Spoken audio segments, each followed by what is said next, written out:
ایک بار میں ریاض جانے کے لیے 1 گھنٹہ پہلے گھر سے نکلا، لیکن راستے میں رش اور چیکنگ کی وجہ سے میں ایئرپورٹ لیٹ پہنچا۔ جلدی سے گاڑی پارکنگ میں کھڑی کی اور دوڑتے ہوئے کاؤنٹر پر جا پہنچا۔ کاؤنٹر پر موجود ملازم سے میں نے کہا، مجھے ریاض جانا ہے۔ اس نے کہا، ریاض والی فلائٹ تو بند ہو چکی ہے۔ میں نے کہا، پلیز مجھے ضرور آج شام ریاض پہنچنا ہے۔ اس نے کہا، زیادہ باتوں کی ضرورت نہیں ہے، اس وقت آپ کو کوئی بھی جانے نہیں دے گا۔ میں نے کہا، اللہ تمہارا حساب کر دے۔ اس نے کہا، اس میں میرا کیا قصور ہے؟ بہرحال میں ایئرپورٹ سے باہر نکلا، حیران تھا کیا کروں، ریاض جانے کا پروگرام کینسل کر دوں یا اپنی گاڑی سٹارٹ کر کے روانہ ہو جاؤں یا ٹیکسی میں چلا جاؤں۔ بہرحال ٹیکسی میں جانے والی بات پر اتفاق کیا۔ ایئرپورٹ کے باہر ایک پرائیویٹ گاڑی کھڑی تھی۔ میں نے پوچھا، ریاض کے لیے کتنا لوگے؟ اس نے کہا، 500 ریال۔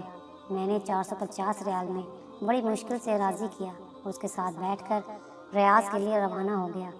بیٹھتے ہی میں نے اس سے کہا کہ گاڑی تیز چلانی ہے۔ اس نے کہا، فکر مت کرو۔ واقعی اس نے خطرناک حد تک گاڑی دوڑانا شروع کر دی۔ راستے میں اس سے کچھ باتیں ہوئیں۔ اس نے میری جاب اور خاندان کے متعلق کچھ سوالات کیے اور کچھ سوالات میں نے بھی پوچھ لیے۔ اچانک مجھے اپنی والدہ کا خیال آیا کہ ان سے بات کر لوں۔ میں نے موبائل نکالا اور والدہ کو فون کیا۔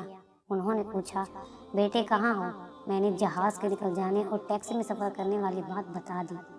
ماں نے دعا دی، بیٹے اللہ تمہیں ہر قسم کے شر سے بچا دے۔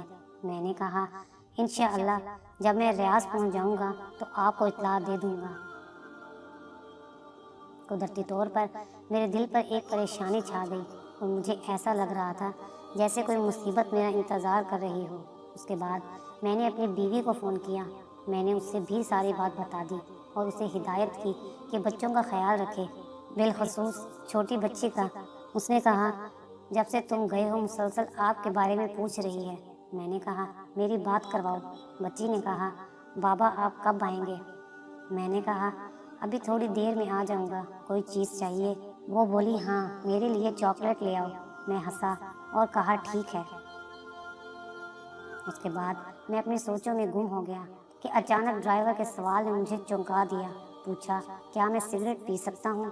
میں نے کہا، بھائی تم مجھے ایک نیک اور سمجھدار انسان لگ رہے ہو، تم کیوں خود کو اور اپنے مال کو نقصان پہنچا رہے ہو؟ اس نے کہا، میں نے پچھلے رمضان میں بہت کوشش کی کہ سگریٹ چھوڑ دوں لیکن کامیاب نہ ہو سکا۔ میں نے کہا، اللہ تعالیٰ نے تمہیں بڑی قوت دی ہے، تم سگریٹ چھوڑنے کا معمولی سا کام نہیں کر سکتے؟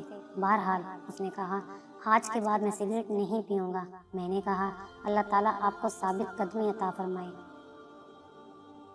مجھے یاد پڑتا ہے کہ اس کے بعد میں نے گاڑی کے دروازے کے ساتھ سر لگایا کہ اچانک گاڑی سے زوردار دھماکہ کی آواز آئی اور پتہ لگا کہ گاڑی کا ایک ٹائر پھٹ گیا ہے۔ میں گھبرایا اور ڈرائیور سے کہا، سپیڈ کم کر دو اور گاڑی کو قابو کرو۔ اس نے گھبراہٹ میں کوئی جواب نہیں دیا۔ گاڑی ایک طرف نکل گئی اور کلا بازیاں کھاتی ہوئی ایک جگہ رک گئی۔ مجھے اس وقت اللہ تعالیٰ نے توفیق دی کہ میں نے زور زور سے کلمہ شہادت پڑھا۔ مجھے سر میں چوٹ لگی تھی اور درد کی شدت سے ایسا محسوس ہو رہا تھا کہ سر پھٹا جا رہا ہے۔ میں جسم کے کسی حصے کو حرکت نہیں دے سکتا تھا۔ میں نے اپنی زندگی میں اتنا درد کبھی نہیں دیکھا تھا۔ میں بات کرنا چاہ رہا تھا لیکن بول نہیں سکتا تھا، جبکہ میری آنکھیں کھلی تھیں لیکن مجھے کچھ نظر نہیں آ رہا تھا۔ اتنے میں لوگوں کے قدموں کی آوازیں سنی جو ایک دوسرے سے کہہ رہے تھے کہ اسے ہلاؤ نہیں، سر سے خون نکل رہا ہے اور ٹانگیں ٹوٹ چکی ہیں۔ میری تکلیف میں اضافہ ہوتا چلا جا رہا تھا اور سانس لینے میں شدید دشواری محسوس کر رہا تھا۔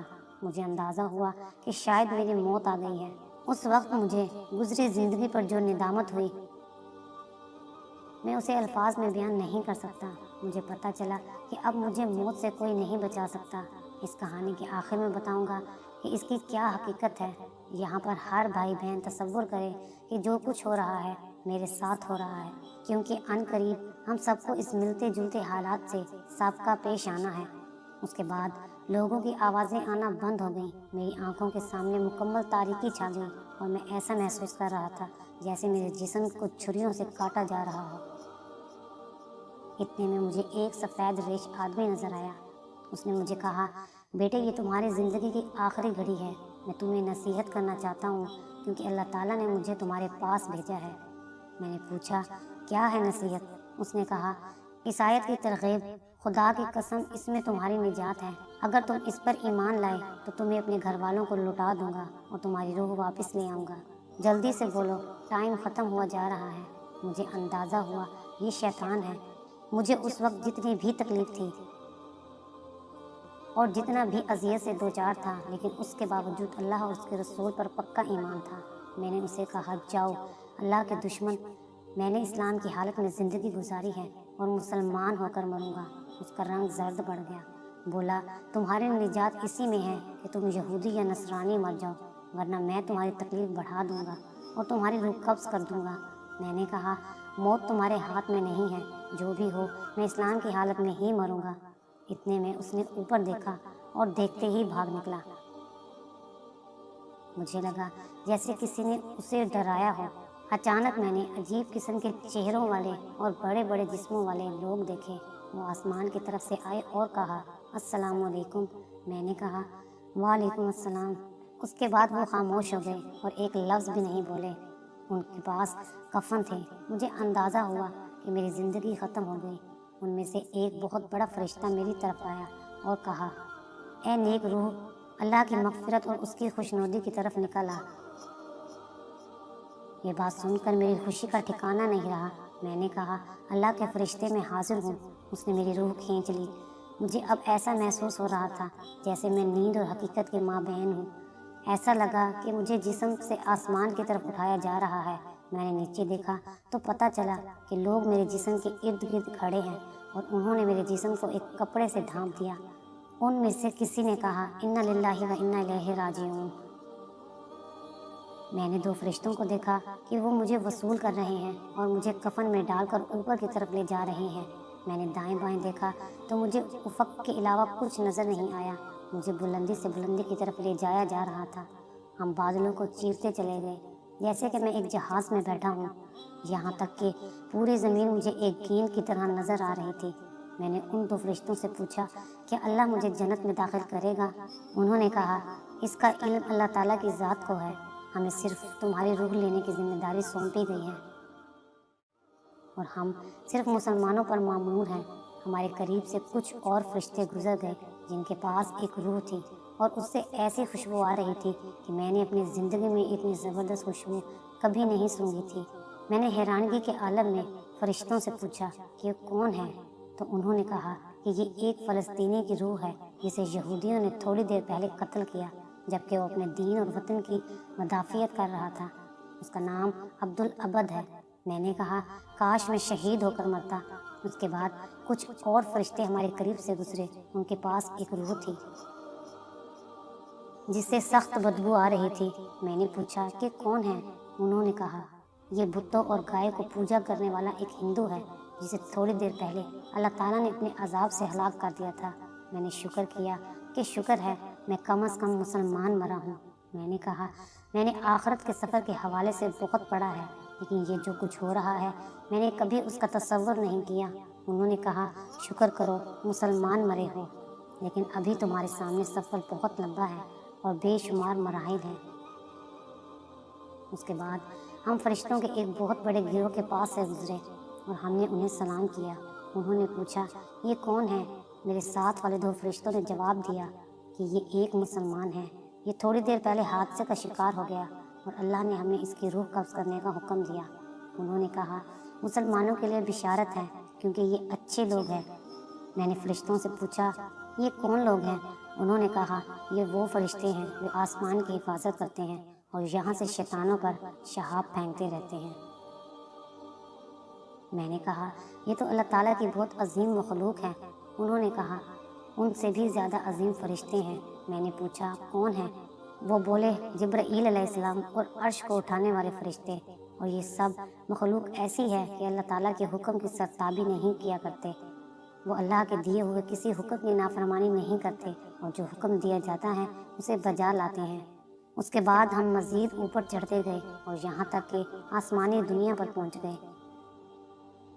میں اس وقت ایک خوف اور کرب کے عالم میں تھا کہ نامعلوم آگے کیا ہوگا۔ میں نے آسمان کو بہت بڑا پایا اور اس کے اندر دروازے تھے جو بند تھے، اور ان دروازوں پر فرشتے تھے جن کے جسم بہت بڑے تھے۔ 2 فرشتوں نے کہا السلام علیکم ورحمۃ اللہ، اور ان کے ساتھ میں نے بھی یہی الفاظ دہرائے۔ دوسرے فرشتے نے جواباً کہا وعلیکم السلام ورحمۃ اللہ وبرکاتہ، اور انہوں نے کہا رحمت کے فرشتوں، ضرور یہ مسلمان ہی ہوگا۔ میرے ساتھ والے فرشتے نے کہا ہاں یہ مسلمان ہے۔ انہوں نے کہا تم اندر آ سکتے ہو، کیونکہ آسمان کے دروازے صرف مسلمانوں کے لیے کھلتے ہیں۔ کافروں کے بارے میں اللہ تعالیٰ کا حکم ہے، کافروں کے لیے آسمان کے دروازے نہیں کھلیں گے۔ ہم اندر آ گئے تو بہت ساری عجیب چیزیں دیکھیں، پھر ہم آگے بڑھے اور اوپر چڑھنا شروع کیا، یہاں تک کہ دوسرا، تیسرا، چوتھا، پانچواں، چھٹا، بالآخر 7ویں آسمان تک جا پہنچے۔ یہ آسمان باقی تمام آسمانوں سے بڑا نظر آیا، جیسے ایک بہت بڑا سمندر۔ فرشتے کہہ رہے تھے مجھ پر ایک بہت بڑی ہیبت طاری ہوئی، سر نیچے کیا اور آنسو جاری ہوئے۔ اللہ تعالیٰ نے میرے بارے میں حکم صادر فرمایا کہ میرے اس بندے کا عمل نام علین میں لکھ دو اور اسے زمین کی طرف واپس لے جاؤ، کیونکہ میں نے انہیں زمین سے پیدا کیا، اسی میں اس کو واپسی ہوگی، اور ایک بار پھر اسی زمین سے انہیں اٹھاؤں گا۔ شدید رعب، ہیبت اور خوشی کے ملے جلے جذبات میں نے کہا پروردگار تو پاک ہے، لیکن ہم نے تیری وہ بندگی نہیں کی جو ہونی چاہیے تھی۔ فرشتے مجھے لے کر واپس زمین کی طرف روانہ ہوئے اور جہاں جہاں سے گزرتے گئے دوسرے فرشتوں کو سلام کرتے گئے۔ میں نے راستے میں ان سے پوچھا کیا میں اپنے جسم اور گھر والوں کے متعلق جان سکتا ہوں؟ انہوں نے کہا اپنے جسم کو عنقریب تم دیکھ لو گے، لیکن جہاں تک تمہارے گھر والوں کا تعلق ہے ان کی نیکیاں آپ کو پہنچتی رہیں گی، لیکن تم انہیں دیکھ نہیں سکتے۔ اس کے بعد وہ مجھے زمین پر لے آئے اور کہا اب تم اپنے جسم کے ساتھ رہو، ہمارا کام ختم ہو گیا، اب قبر میں تمہارے پاس دوسرے فرشتے آئیں گے۔ میں نے کہا اللہ تعالیٰ آپ کو جزائے خیر دے، کیا میں پھر کبھی آپ کو دیکھ سکوں گا؟ انہوں نے کہا قیامت کے دن، اور اس کے ساتھ ان پر ہیبت طاری ہوئی۔ پھر انہوں نے کہا اگر تم اہل جنت میں سے نکلے تو ہم ساتھ ساتھ ہوں گے انشاءاللہ۔ میں نے پوچھا جو کچھ میں نے دیکھا اور سنا کیا اس کے بعد بھی میرے جنت جانے میں کوئی شک رہ گیا ہے؟ انہوں نے کہا تمہارے جنت جانے کے بارے میں اللہ ہی بہتر جانتا ہے۔ تمہیں جو عزت و اکرام ملا وہ اس لیے کہ تم مسلمان مرے ہو، لیکن تمہیں اعمال کی پیشی اور میزان سے ضرور سابقہ پیش آنا ہے۔ مجھے اپنے گناہ یاد آئے اور کہا کہ زور زور سے روؤں۔ انہوں نے کہا اپنے رب سے نیک گمان کرو، کیونکہ وہ کسی پر ظلم ہرگز نہیں کرتا۔ اس کے بعد انہوں نے سلام کیا اور بڑی تیزی سے اوپر کی طرف اٹھ گئے۔ میں نے اپنے جسم پر نظر دوڑائی، میری آنکھیں بند تھیں اور میرے ارد گرد میرے بھائی اور والد صاحب رو رہے تھے۔ اس کے بعد میرے جسم پر پانی ڈالا گیا تو مجھے پتہ چلا کہ مجھے غسل دیا جا رہا ہے۔ ان کے رونے سے مجھے تکلیف ملتی تھی، اور جب میرے والد دعا کرتے کہ اللہ تعالیٰ تم پر رحم فرمائے تو ان کی یہ بات مجھے راحت پہنچاتی تھی۔ اس کے بعد میرے جسم کو سفید کفن پہنچایا گیا۔ میں نے اپنے دل میں کہا افسوس میں اپنے جسم کو اللہ کی راہ میں ختم کرتا، کاش میں شہید مرتا، افسوس میں ایک گھڑی بھی اللہ کے ذکر یا نماز یا عبادت کے بغیر نہ گزارتا، کاش میں شب و روز اللہ کی راہ میں مال خرچ کرتا، افسوس ہائے افسوس۔ اتنے میں لوگوں نے میرا جسم اٹھایا۔ میں اپنے جسم کو دیکھ رہا ہوں، لیکن نہ تو اس کے اندر جا سکتا ہوں اور نہ ہی دور ہو سکتا ہوں۔ ایک عجیب سی صورتحال سے دوچار تھا۔ مجھے جب اٹھایا گیا تو جو چیز میرے لیے اس وقت تکلیف دہ تھی وہ میرے گھر والوں کا رونا تھا۔ میرا دل چاہ رہا تھا میں اپنے ابا سے کہہ دوں ابا جان پلیز رونا بند کر دیں، بلکہ میرے لیے دعا کریں، کیونکہ آپ کا رونا مجھے تکلیف دے رہا ہے۔ میرے رشتہ داروں میں اس وقت جو کوئی میرے لیے دعا کرتا تو اس سے مجھے راحت مل جاتی تھی۔ مجھے مسجد پہنچایا گیا اور وہاں اتارا گیا اور میں نے سنا کہ لوگ نماز پڑھنے لگے ہیں۔ مجھے شدید خواہش ہوئی کہ میں بھی ان کے ساتھ نماز میں شریک ہو جاؤں۔ میں نے سوچا کتنے خوش قسمت ہیں یہ لوگ کہ نیکیاں کما رہے ہیں، جبکہ میرا عمل نامہ بند ہو گیا ہے۔ نماز ختم ہوئی تو مؤذن نے اعلان کیا، امام میرے قریب آیا اور نماز جنازہ شروع کی۔ میں حیران ہوا کہ وہاں بہت سارے فرشتے آ گئے جو ایک دوسرے سے باتیں کر رہے تھے کہ نماز پڑھنے والے کتنے لوگ ہیں اور ان میں کتنے موحد ہیں جو اللہ کے ساتھ شرک نہیں کرتے۔ چوتھی تکبیر میں نے دیکھا کہ فرشتے کچھ لکھ رہے ہیں۔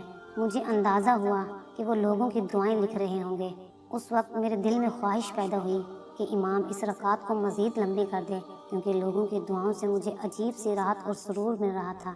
نماز ختم ہوئی اور مجھے اٹھا کر قبرستان کی طرف لے گئے۔ راستے میں کچھ لوگ دعائیں مانگ رہے تھے اور کچھ رو رہے تھے، اور میں حیران و پریشان تھا کہ نہ معلوم میرے ساتھ کیا ہونے والا ہے۔ مجھے اپنے تمام گناہ اور غلطیاں اور ظلم اور جو غفلت کی گھڑیاں میں نے دنیا میں گزاری تھی، ایک ایک چیز سامنے آ رہی تھی۔ ایک شدید ہیبت کا عالم تھا جس میں میں گزر رہا تھا۔ الغرض قبرستان پہنچ کر مجھے اتارا گیا۔ اس وقت مختلف قسم کی آوازیں سننے میں آئیں۔ کوئی کہہ رہا ہے جنازے کو راستہ دے دو، کوئی کہہ رہا ہے اس طرف سے لے جاؤ، کوئی کہتا ہے قبر کے قریب لکھ دو۔ یا اللہ، میں نے کبھی اپنے بارے میں ایسی باتیں نہیں سوچی تھیں۔ مجھے قبر میں روح اور جسم کے ساتھ اتارا گیا، لیکن انہیں صرف میرا جسم نظر آ رہا تھا، روح نہیں نظر آ رہی تھی۔ اس کے بعد لاہت کو بند کرنا شروع کر دیا۔ میرا دل چاہا کہ چیخ چیخ کے کہہ دوں کہ مجھے یہاں نہ چھوڑیں، پتہ نہیں میرے ساتھ کیا ہوگا، لیکن میں بول نہیں سکتا تھا۔ الغرض مٹی ڈالنی شروع ہوئی اور قبر میں گھپ اندھیرا چھا گیا۔ لوگوں کی آوازیں بند ہوتی چلی گئیں، لیکن میں ان قدموں کی آوازیں سن رہا تھا۔ ان میں سے جو کوئی میرے لیے دعا کرتا تو اس سے مجھے سکون مل جاتا تھا۔ اچانک قبر مجھ پر تنگ ہو گئی اور ایسا لگا کہ میرے پورے جسم کو کچل دے گی، اور قریب تھا کہ میں ایک چیخ نکال دوں، لیکن پھر دوبارہ اصلی حالت پر آ گئی۔ اس کے بعد میں نے ایک طرف دیکھنے کی کوشش کی کہ اچانک دو ہیبت ناک قسم کے فرشتے نمودار ہوئے، جن کے بڑے بڑے جسم، کالے رنگ اور نیلی آنکھیں تھیں۔ ان کی آنکھوں میں بجلی جیسی چمک تھی، اور ان میں سے ایک کے ہاتھ میں گرز تھا، اگر اس سے پہاڑ کو مارے تو اسے ریزہ ریزہ کر دے۔ ان میں سے ایک نے مجھے کہا بیٹھ جاؤ، تو میں فوراً بیٹھ گیا۔ اور پھر اس نے کہا تمہارا رب کون ہے؟ جس کے ہاتھ میں گز تھا۔ وہ مجھے بغور دیکھ رہا تھا۔ میں نے جلدی سے کہا میرا رب اللہ ہے۔ جواب دیتے وقت مجھ پر کپ کپی طاری تھی، اس لیے نہیں کہ مجھے جواب میں کوئی شک تھا، بلکہ ان کے رعب کی وجہ سے۔ پھر اس نے مزید 2 سوال کیے کہ تمہارا نبی کون ہے اور تمہارا دین کون سا ہے، اور الحمدللہ میں نے ٹھیک جواب دے دیے۔ انہوں نے کہا اب تم قبر کے عذاب سے بچ گئے۔ میں نے پوچھا کیا تم منکر و نکیر ہو؟ انہوں نے جواباً کہا ہاں، اور بولے کہ اگر تم صحیح جوابات نہ دیتے تو ہم تمہیں اس گز سے مارتے اور تم اتنی چیخیں نکالتے کہ اسے زمین کی ساری مخلوق سن لیتی، سوائے انسانوں اور جنوں کے، اور اگر جنس و انس اسے سن لیں تو بے ہوش ہو جائیں۔ میں نے کہا اللہ کا شکر ہے کہ اس نے مجھے اس مصیبت سے بچا لیا۔ اس کے بعد وہ چلے گئے، اور ان کے جانے سے مجھے قدرے اطمینان حاصل ہوا۔ ان کے چلے جانے کے ساتھ ہی مجھے سخت گر محسوس ہوئی، اور مجھے لگا کہ میرا جسم جلنے والا ہے، جیسے کہ جہنم سے کوئی کھڑکی کھولی گئی ہو۔ اتنے میں 2 اور فرشتے نمودار ہوئے اور کہا السلام علیکم۔ میں نے جواب دیا وعلیکم السلام۔ انہوں نے کہا ہم فرشتے ہیں، ہم قبر میں تمہارے اعمال تمہیں پیش کرنے آئے ہیں، تاکہ قبر میں قیامت تک تمہیں اپنی نیکیوں کا جو بدلہ ملنا چاہیے وہ مل جائے۔ میں نے کہا اللہ کی قسم، جس سختی اور اذیت سے میں دوچار ہوں، میں نے کبھی اس کے متعلق سوچا نہیں تھا۔ پھر میں نے پوچھا کیا میں ایک سوال کر سکتا ہوں؟ انہوں نے کہا کر لو۔ میں نے پوچھا کیا میں اہل جنت میں سے ہوں، اور کیا اتنی ساری تکلیفیں جھیلنے کے بعد بھی میرے لیے جہنم جانے کا خطرہ ہے؟ انہوں نے کہا تم ایک مسلمان ہو، اللہ اور اس کے رسول صلی اللہ علیہ وآلہ وسلم پر ایمان لائے ہو، لیکن جنت جانے کا علم ایک اللہ کے علاوہ کسی کو نہیں ہے۔ بہرحال اگر تم جہنم چلے بھی گئے تو وہاں ہمیشہ نہیں رہو گے، کیونکہ تم موحد ہو۔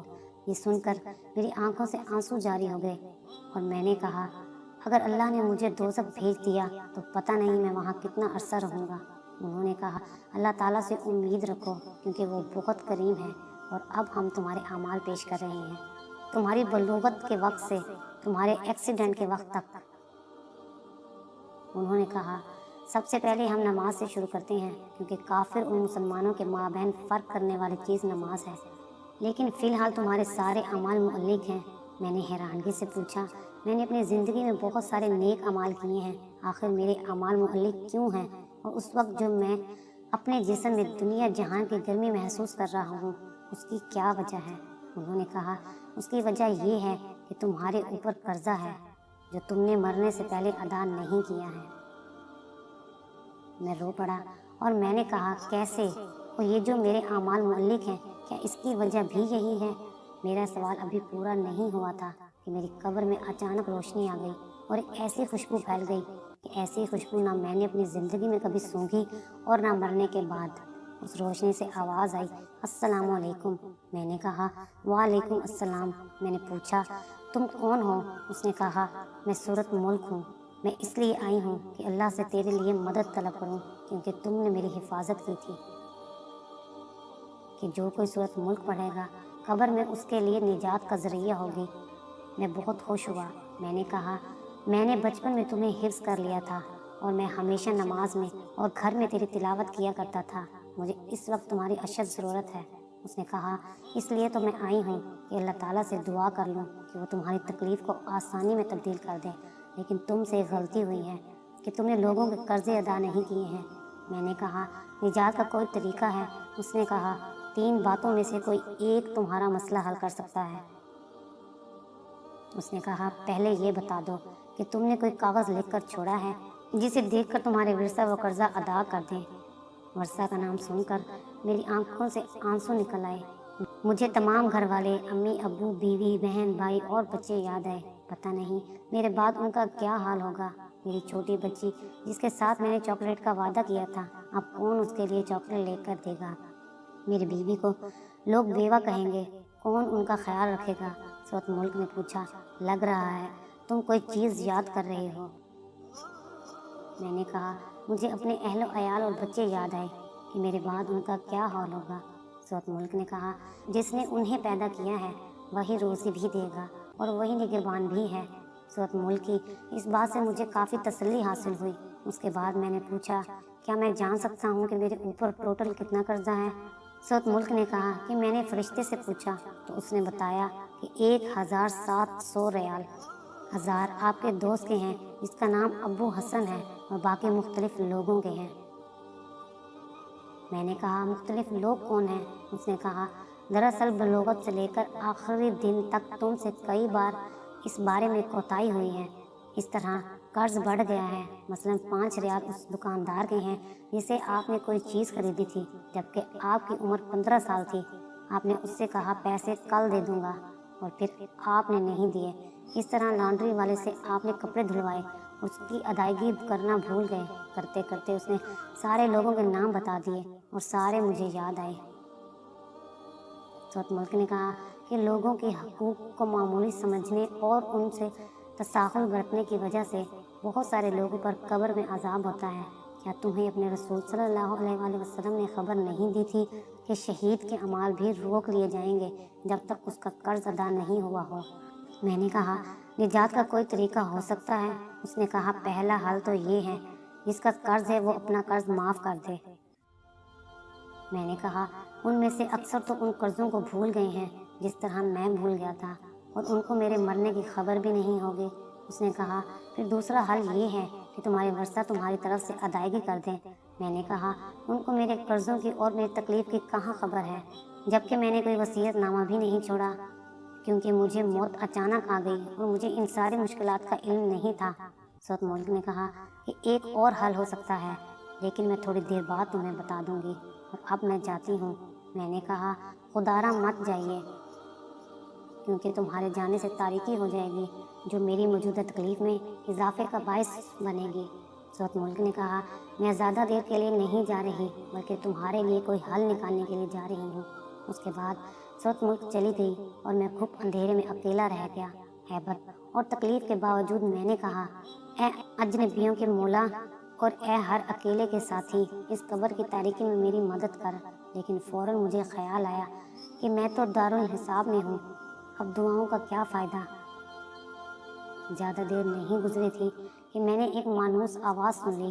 میں نے آواز پہچان لی، یہ میرے والد کی آواز تھی جو کہہ رہے تھے، السلام علیکم۔ میں نے کہا، وعلیکم السلام، لیکن میرا جواب انہیں نہیں پہنچا۔ انہوں نے روتے ہوئے کہا، اے اللہ، میں اس بیٹے سے راضی ہوں، تو بھی اس سے راضی ہو جا۔ میرے والد صاحب جب دعا مانگ رہے تھے تو دعا کے دوران ایک زبردست روشنی میری قبر میں آئی۔ یہ دراصل رحمت کا فرشتہ تھا جو میرے والد کی دعا کو نوٹ کر رہا تھا، اور جب تک میرے والد نہیں گئے تھے میرے ساتھ رہا۔ میرے والد صاحب جب واپس ہوئے تو فرشتے نے کہا کہ تیرے والد کی دعا آسمانوں تک جائے گی اور انشاءاللہ اللہ تعالیٰ اس کو قبول کرے گا، کیونکہ والد کی دعا اپنے بیٹے کے لیے مستجاب ہوتی ہے۔ میں نے تمنا کی کہ کاش میرے والد میری قبر پر زیادہ دیر کے لیے ٹھہرتے اور دعا مزید لمبی کرتے، کیونکہ ان کی دعا کی وجہ سے مجھے کافی آرام ملا۔ میں نے فرشتے سے پوچھا، کیا میں ایک سوال کر سکتا ہوں؟ کیا؟ پوچھو۔ میں نے کہا، جب سے میں مرا ہوں اب تک کتنا عرصہ گزر گیا؟ اس نے کہا، جب سے تمہاری وفات ہوئی آج تیسرا دن ہے اور اس وقت ظہر کا وقت ہے۔ میں نے حیرانگی سے کہا، 3 دن اور اتنے سارے معاملات اور واقعات اور یہ قبر کی تاریکی جبکہ باہر دنیا روشن ہے۔ فرشتے نے کہا، تمہارے سامنے بہت لمبا سفر ہے، اللہ اسے تمہارے لیے آسان کر دے۔ میں اپنے آپ کو قابو نہ کر سکا اور رونے لگا اور ایسا رویا کہ مجھے یاد نہیں پڑتا کہ میں کبھی زندگی میں اتنا رویا ہوں۔ میں نے دل میں سوچا کہ اتنا خطرناک سفر اور دنیا میں میری اس سفر کے لیے غفلت۔ فرشتے نے جاتے وقت بتا دیا کہ قبر میں موجود روشنی تیرے والد کی دعا کی وجہ سے ہے اور یہ اسی طرح رہے گی جب تک اللہ چاہے۔ مجھے پتہ چلا کہ والد کا آنا میرے لیے باعث رحمت ہے۔ میں نے تمنا کی کہ کاش میرے ابو میری آواز سن لیں اور میں انہیں بتا دوں، ابو میرے قرضوں کی ادائیگی کر دیں اور میری طرف سے صدقے کر دیں، اللہ کے واسطے میرے لیے دعا کریں۔ لیکن کون ہے جو انہیں بتا دے؟ میں نے محسوس کیا کہ بعض اوقات میرے جسم کی گرمی کم ہو جاتی تھی لیکن اچانک پھر سے بڑھ جاتی تھی۔ میں نے اندازہ لگایا کہ اس کا تعلق میرے حق میں لوگوں کی دعائیں ہیں۔ اچانک میری قبر میں پھر وہی روشنی آئی جو اس سے پہلے میں دیکھ چکا تھا، یعنی سورۃ ملک کی۔ سورۃ ملک نے کہا، تمہارے لیے 2 خوشخبریاں ہیں۔ میں نے اشتیاق کے ساتھ فوراً کہا، کیا ہیں؟ تمہارے دوست نے اللہ کی خاطر تمہارا قرضہ معاف کر دیا ہے۔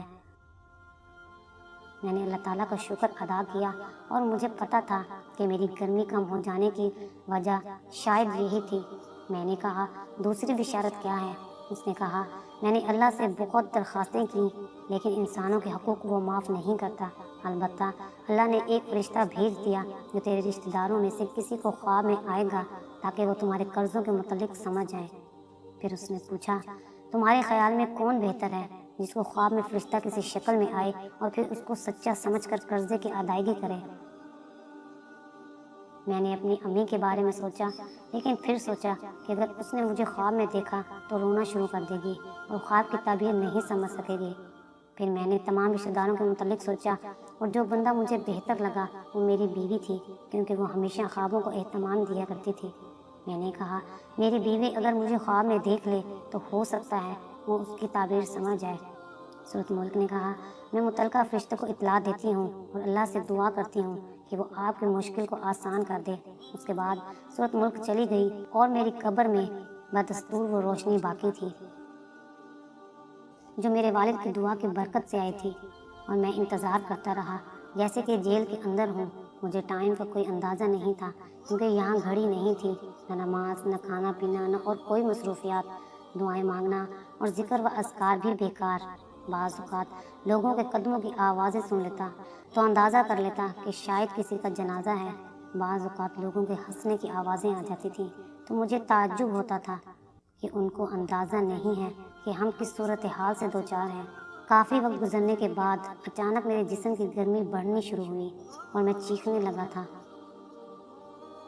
ایسا لگ رہا تھا جیسے میں ایک تندور کے اندر ہوں۔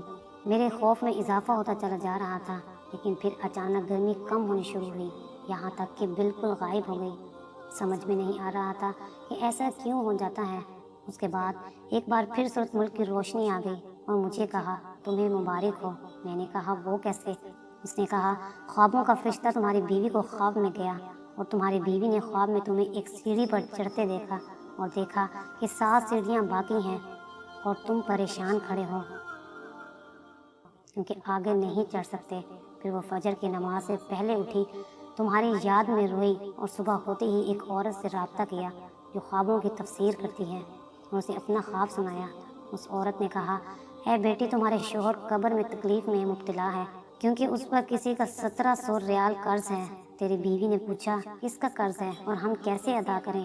اس نے کہا، مجھے نہیں معلوم، اس بارے میں علماء سے معلوم کرو۔ پھر تیری بیوی نے ایک شیخ کی اہلیہ سے رابطہ کیا اور اسے ساری بات بتا دی تاکہ وہ شیخ سے جواب پوچھ لے۔ الغرض شیخ نے کہا کہ میت کی طرف سے صدقہ کر دے، ہو سکتا ہے اللہ تعالیٰ اسے قبول کر کے میت کا عذاب ہٹا دے۔ تیری بیوی کے پاس سونا تھا جس کی قیمت 4000 ریال تھی، اس نے وہ سونا تیرے والد کو دیا اور تیرے والد نے اس کے ساتھ کچھ رقم مزید لگا کر صدقہ کر دیا اور یوں تیرا مسئلہ حل ہو گیا۔ میں نے کہا الحمدللہ، مجھے اس وقت کوئی تکلیف نہیں ہے اور یہ سب کچھ اللہ تعالیٰ کے فضل اور تیرے تعاون سے ہوا۔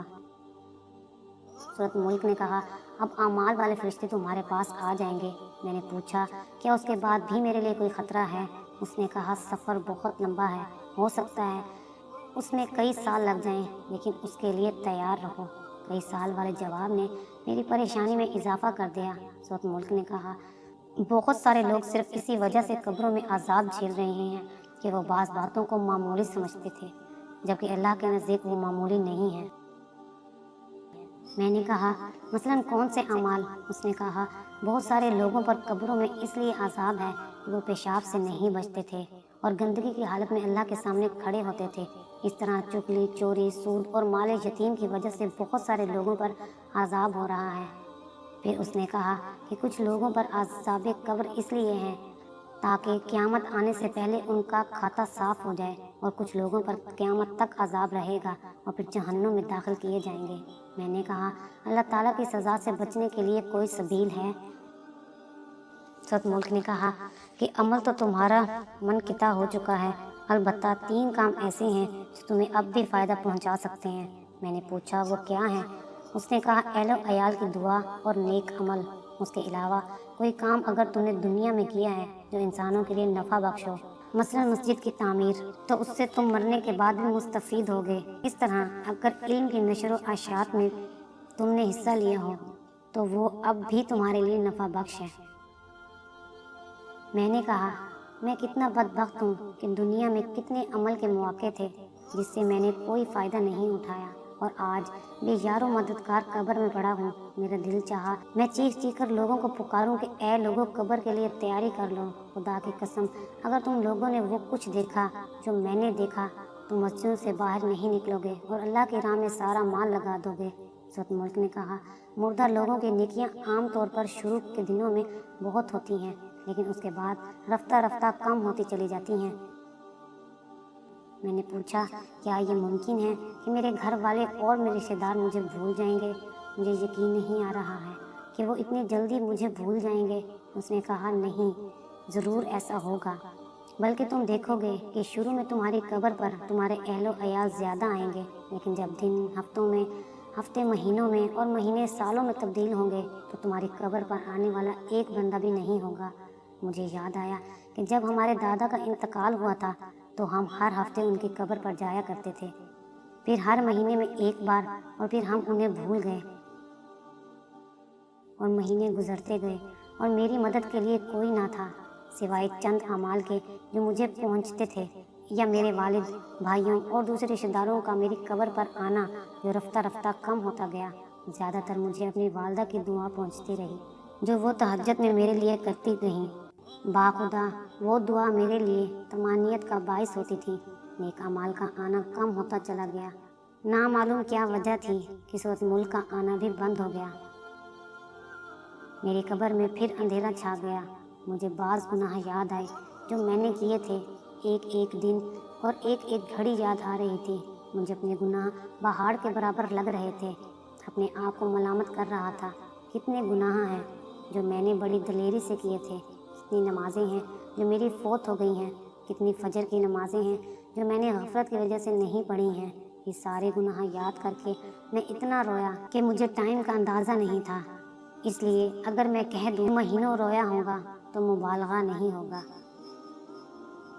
ایک دن اچانک ایسی روشنی آئی جیسے سورج نکل چکا ہو، اور میں نے فرشتوں کی آوازیں سنی کہ وہ ایک دوسرے کو مبارکباد دے رہے ہیں۔ میری سمجھ میں نہیں آ رہا تھا کہ کیا ہو چکا ہے کہ میرے پاس سورۃ ملک آئی اور خوشخبری سنا دی۔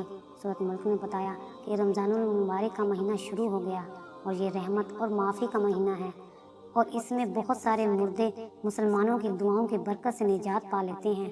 میں بہت خوش ہوا۔ اللہ تعالیٰ انسانوں پر کتنا مہربان ہے لیکن انسان ہے کہ گمراہی پر تلا ہوا ہے۔ سورۃ ملک نے بتایا کہ اللہ تعالیٰ کسی کو آگ میں نہیں ڈالنا چاہتا، لیکن یہ انسانوں کی اپنی حماقت ہوتی ہے، وہ ایسے گناہ کر جاتے ہیں جو ان کی سزا کا موجب ہوتے ہیں۔ پھر اس نے کہا کہ اب تھوڑی دیر بعد مسلمان نماز پڑھیں گے اور تم ان کی آوازیں سنو گے۔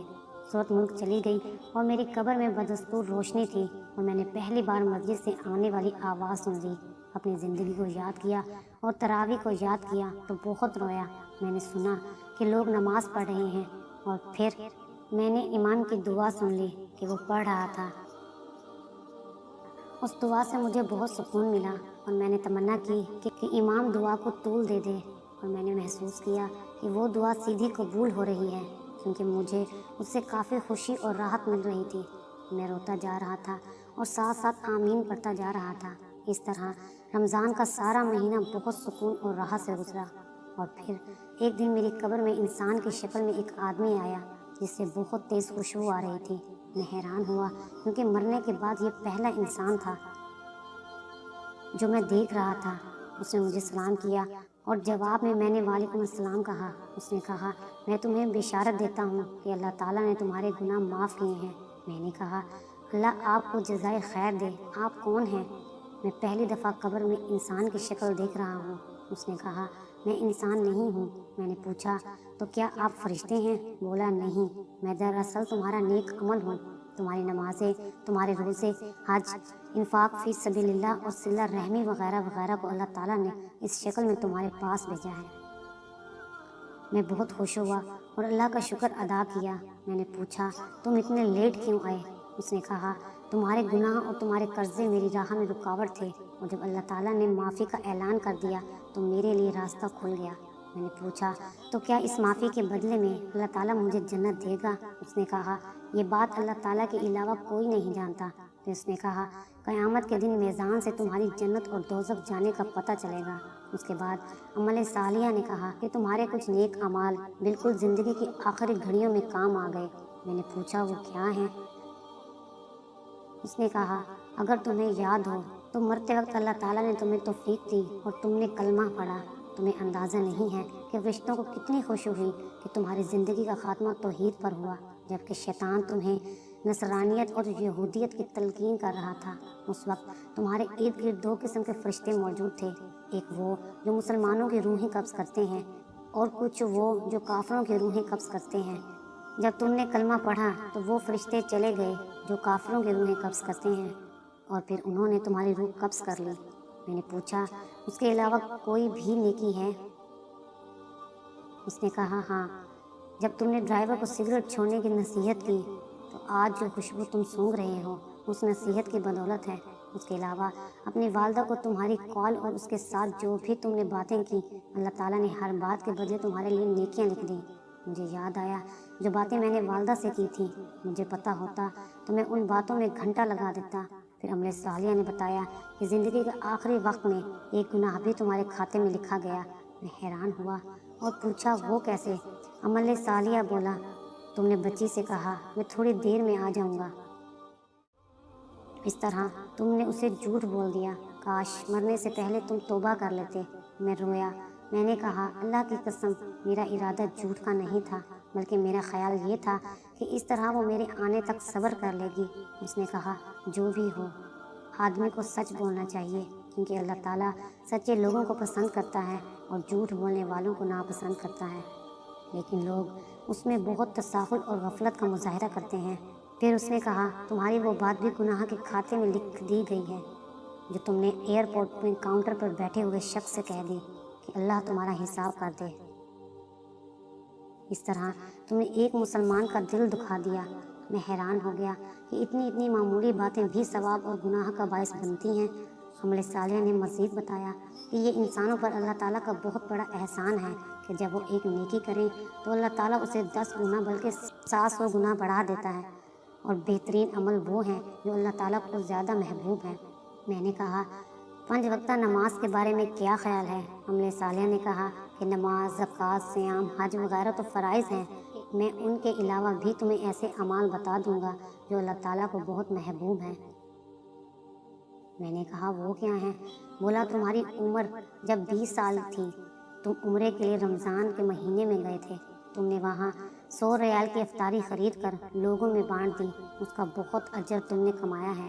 اس طرح ایک بار بوڑھی عورت کو کھانا کھلایا تھا، وہ بوڑھی ایک نیک عورت تھی، اس نے تمہیں جو دعائیں دی اس کے بدلے اللہ تعالیٰ نے تمہیں بہت نیکیاں اور اجر دیا ہے۔ میں تمہیں ایک اور بات بتا دوں، ایک بار تم مدینہ جا رہے تھے کہ راستے میں تمہیں ایک آدمی کھڑا ملا جس کی گاڑی خراب ہوئی تھی، تم نے اس کی جو مدد کی، اللہ تعالیٰ کو تمہاری وہ مدد بہت پسند آئی اور تمہیں اس کا بہت بڑا اجر ملا ہے۔ اس کے بعد میری قبر کھل گئی اور اس میں بہت زیادہ روشنی آ گئی اور فرشتوں کے گروہ در گروہ آتے ہوئے نظر آئے۔ عمل صالح نے بشارت دی کہ آج لیلۃ القدر ہے۔ روز و شب کے میلے میں غفلتوں کے مارے لوگ شاید یہی سمجھتے ہیں ہم نے جس کو دفنایا تھا بس اسی کو مرنا تھا۔